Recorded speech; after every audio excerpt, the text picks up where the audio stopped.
اللہ وبرکاتہ۔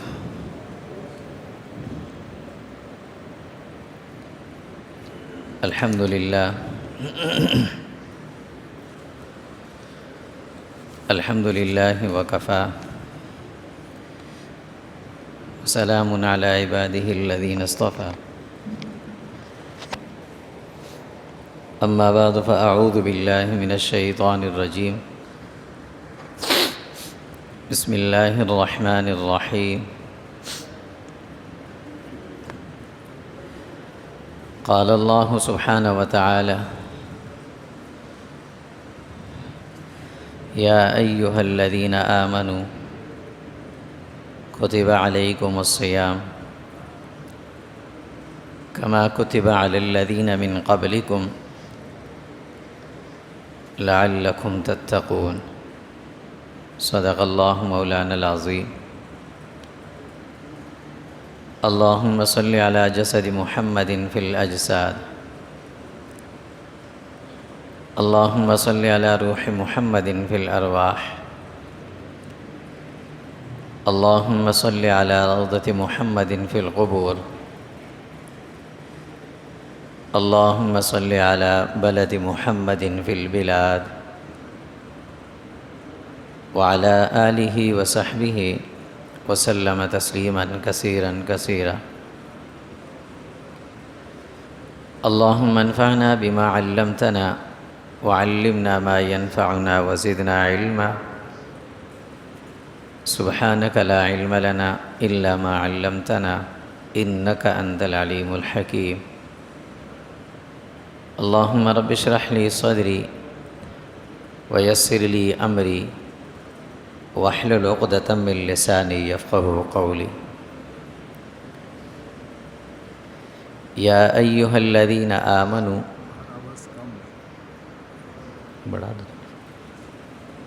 کتب علیکم الصیام، اے ایمان والو تم پر روزے فرض کیے گئے، کما کتب علی الذین من قبلکم، جیسا کہ تم سے پہلے لوگوں پر فرض تھے، لعلکم تتقون، شاید کہ تمہیں تقوی حاصل ہو جائے، متقی بن جاؤ۔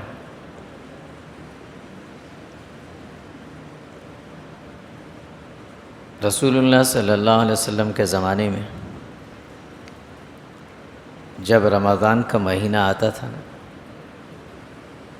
تو پہلے سے آپ اس کے لیے تیاری فرماتے تھے، صحابہ بھی تیار ہوتے، 2 مہینے پہلے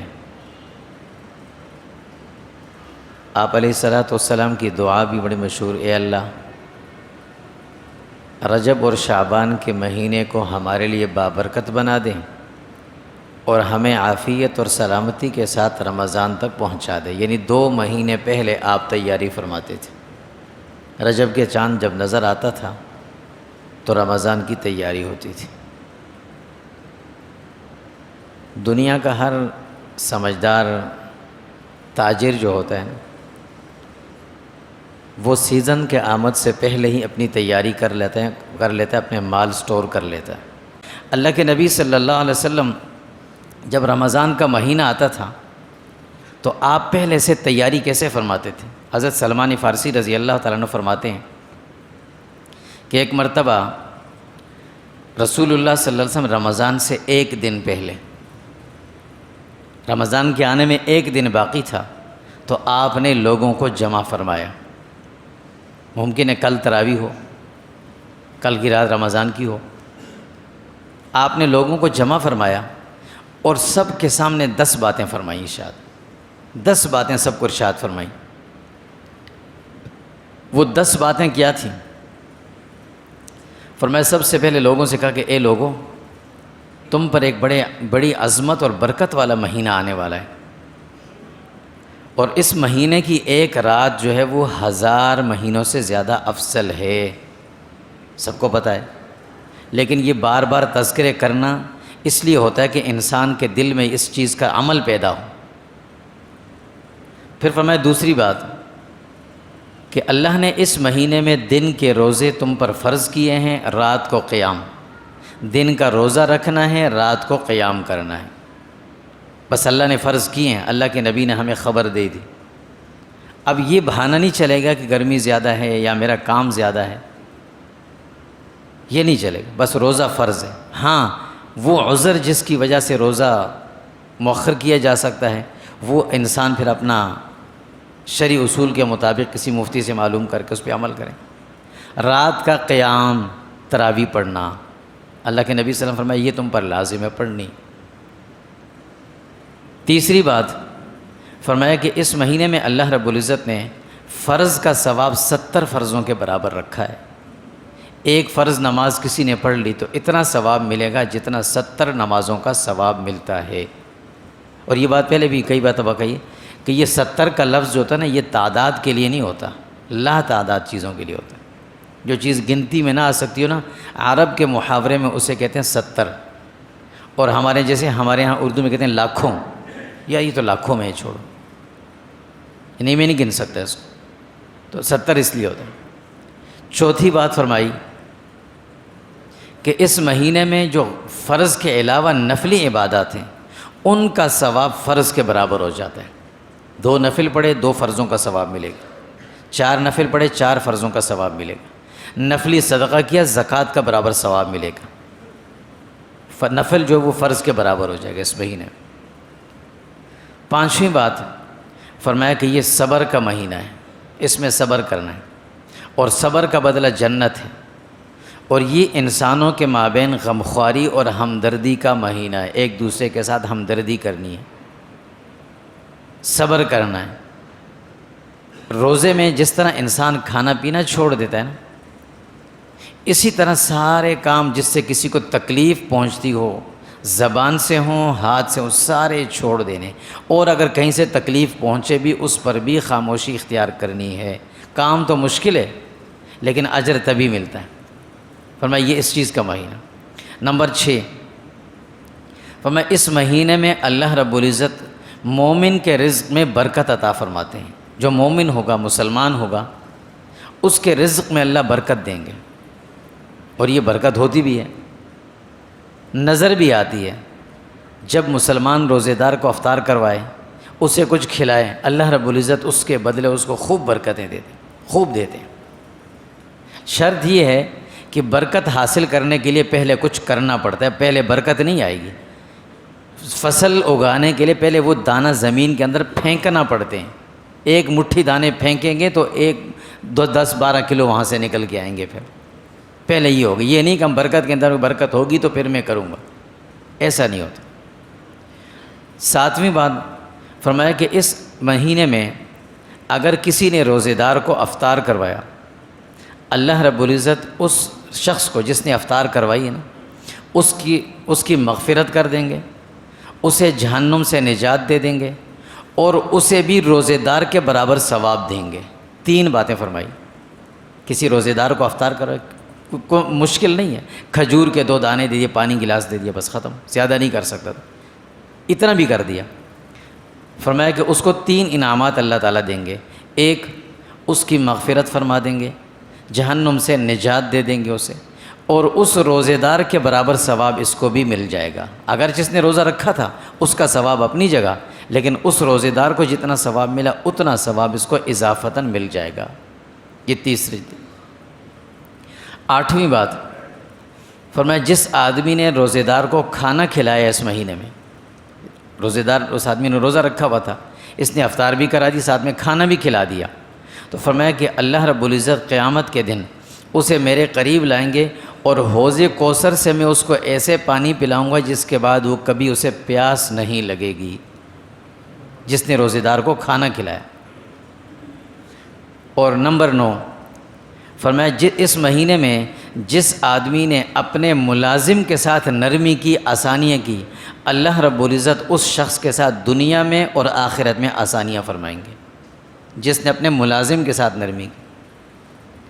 یہ بڑی حساس بات ہے اور بڑی خیال رکھنے والی بات ہے۔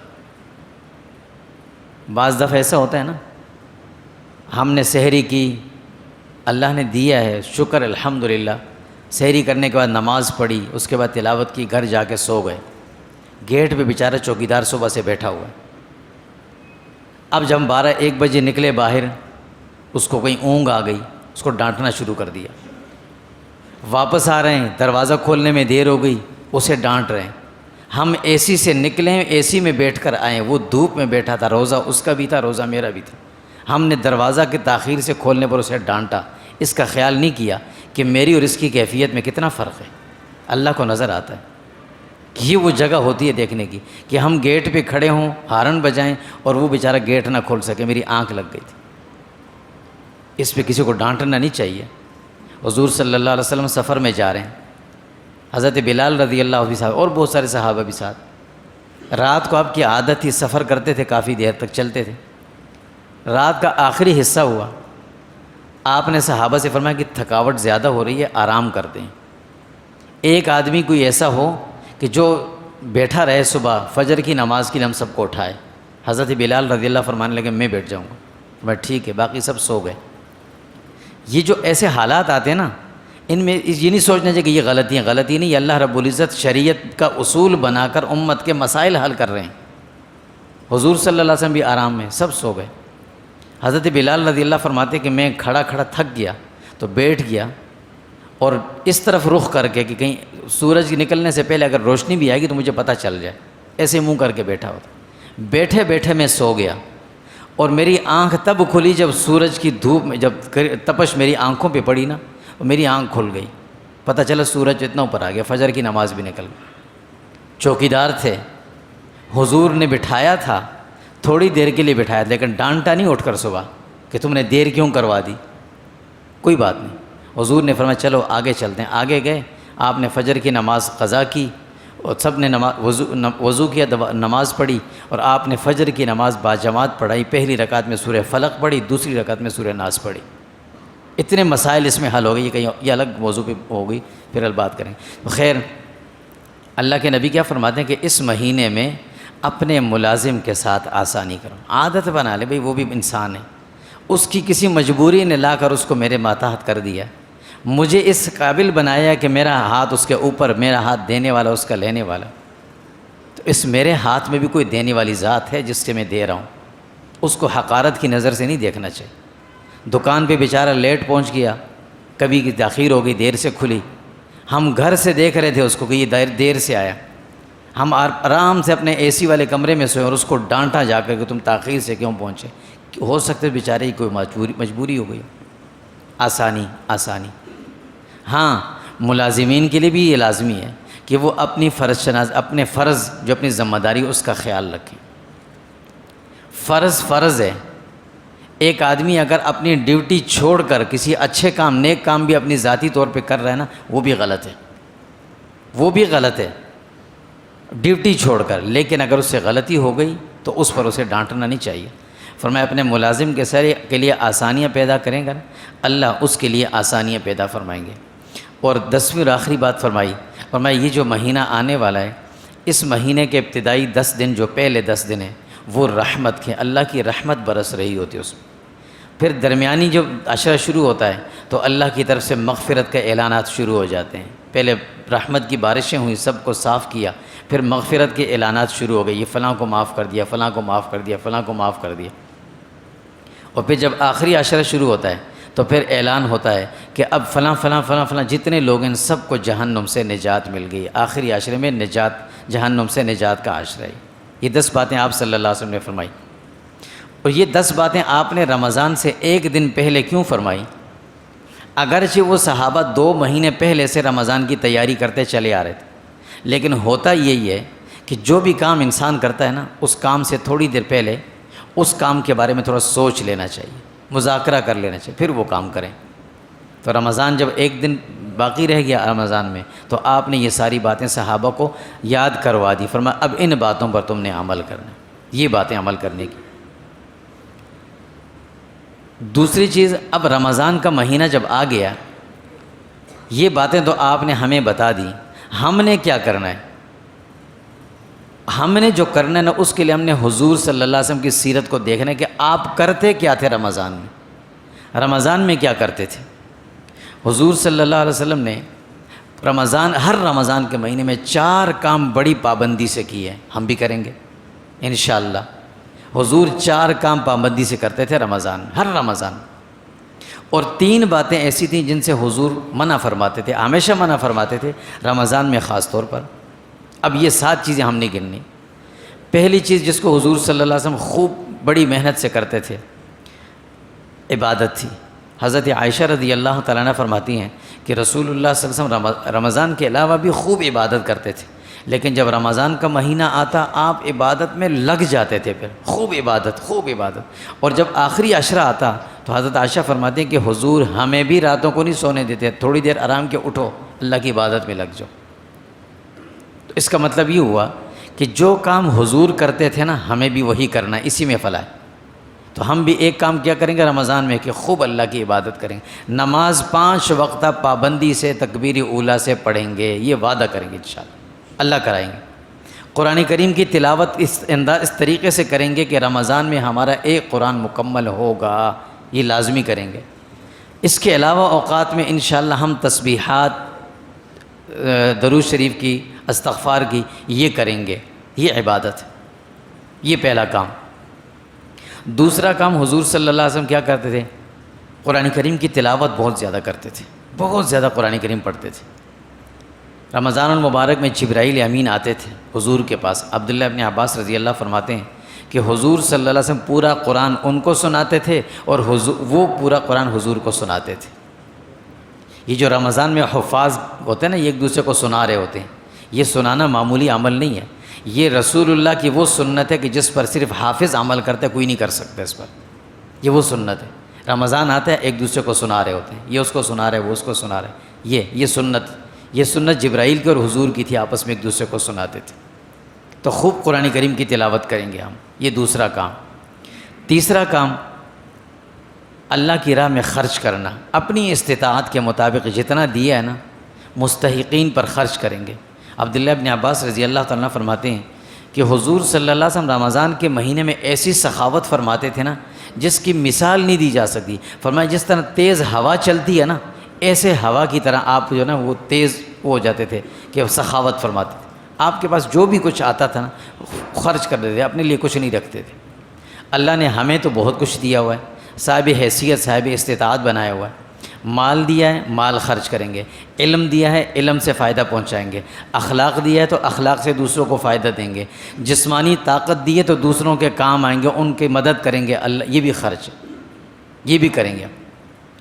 اور چوتھا کام حضور جب بہت زیادہ کرتے تھے رمضان میں، وہ دعا تھی۔